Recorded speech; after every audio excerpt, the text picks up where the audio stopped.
sun rose on St. Peter's Square just as it set on the life of the Pope Emeritus, Benedict XVI. Hours before the ceremony began, a dash by the faithful for prime placement. After nearly 200,000 saw the former Cardinal Joseph Ratzinger lying in state over 3 days. This morning, he was brought out one final time. 50,000 filled St. Peter's Square to honor the first pope to resign his position in more than half a millennium.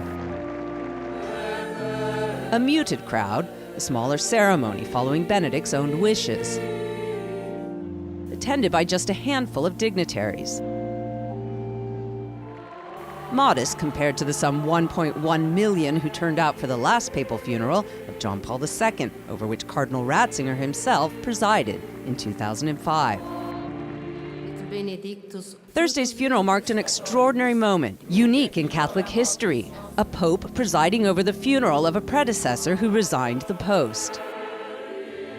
It was a far cry from the last time a pope lived to see his successor. Pope Celestine V was thrown in jail by his successor when he resigned in 1294.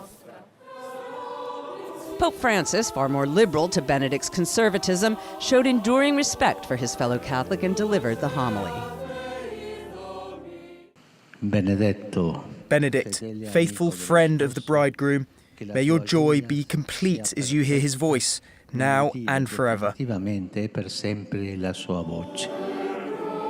so many ways, a ceremony utterly familiar to any Catholic, which paid tribute to the global faithful whom Pope Francis, the first pope from the Americas, has come to represent.